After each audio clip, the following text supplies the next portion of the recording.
Sri Yudhishthir Maharaj said, O Madhusudan, O killer of the Madhu demon, please be merciful to me and describe to me the Ekadashi that occurs during the light fortnight of the month of Shravan. The Supreme Lord Sri Krishna replied, Yes, O King, I shall happily narrate its glories to you. For just by hearing about this sacred Ekadashi, one attains the merit of performing a horse sacrifice. At the dawn of Dwapar Yuga, there lived a king by the name of Mahijit, who ruled the kingdom of Mahishmati Puri.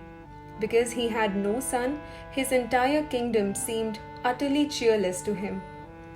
A married man who has no son gains no happiness in this life or the next. The Sanskrit word for son is putra.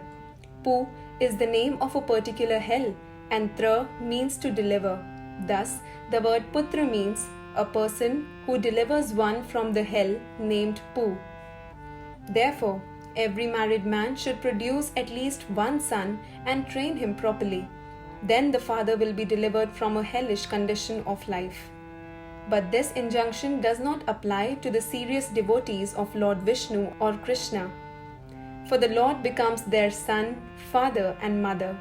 Furthermore, Chanakya Pandit says, Satyam Mata Pita Jnanam, Dharmo Bhrata Daya Sakha, Shanti Patni Kshama Putra, Shadete Mam Bandhava.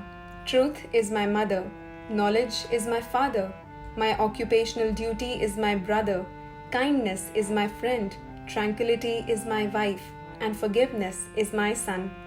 These 6 are my family members. Among the 26 leading qualities of a devotee of the Lord, forgiveness is the topmost. Therefore, devotees should make an extra endeavor to develop this quality. Here, Chanakya says, forgiveness is my son, and thus a devotee of the Lord, even though he may be on the path of renunciation, may observe this Ekadashi and pray to attain this kind of son. For a long time, this king tried very hard to obtain an heir, but to no avail. Seeing his years advancing ever onwards, King Mahijat became increasingly anxious.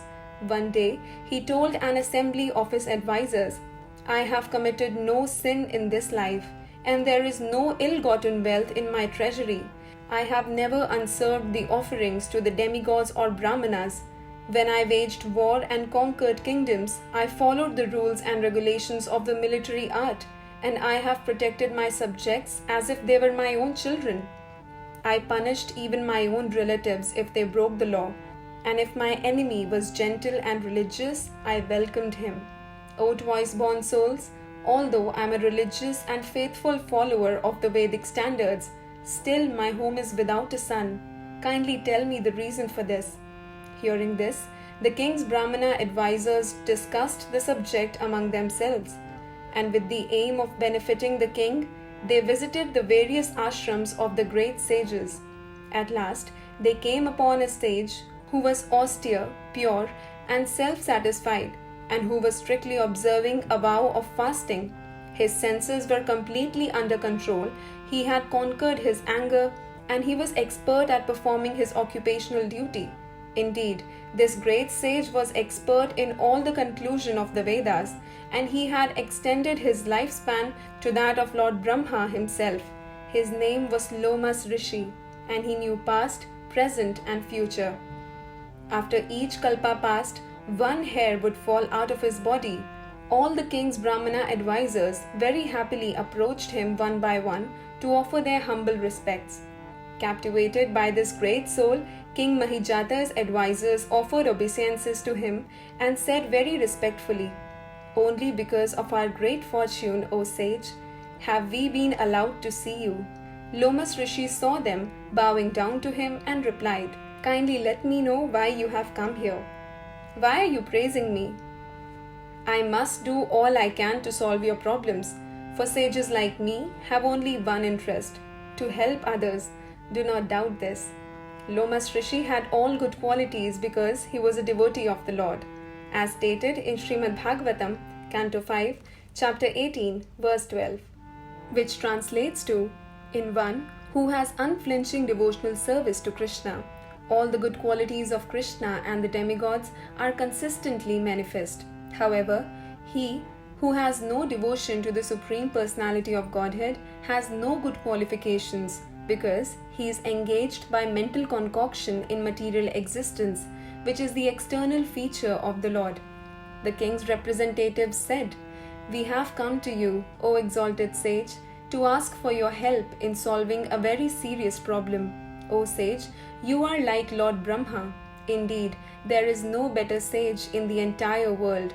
Our king, Mahijat, is without a son, though he has sustained and protected us as if we were his sons. Seeing him so unhappy on account of being sonless, we have become very sad, O sage, and therefore we have entered the forest to perform severe austerities. By our good fortune, we happened upon you. Everyone's desires and activities become successful just by your darshan.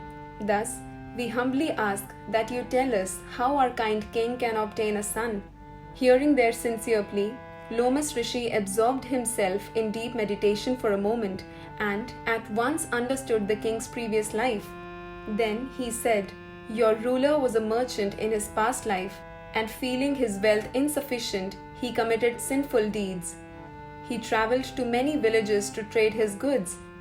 Once, at noon on the day after the Ekadashi that comes during the light fortnight of the month of Jyesht, he became thirsty while travelling from place to place. He came upon a beautiful pond on the outskirts of a village, but just as he was about to drink at the pond, a cow arrived there with her newborn calf. These two creatures were also very thirsty because of the heat, but when the cow and calf started to drink, the merchant rudely shoved them aside and selfishly slaked his own thirst. This offense against a cow and her calf has resulted in your king's being without a son now. But the good deeds he performed in his previous life have given him rulership over an undisturbed kingdom." Hearing this, the king's advisors replied, "O renowned Rishi, we have heard that the Vedas say one can nullify the effects of one's past sins by acquiring merit.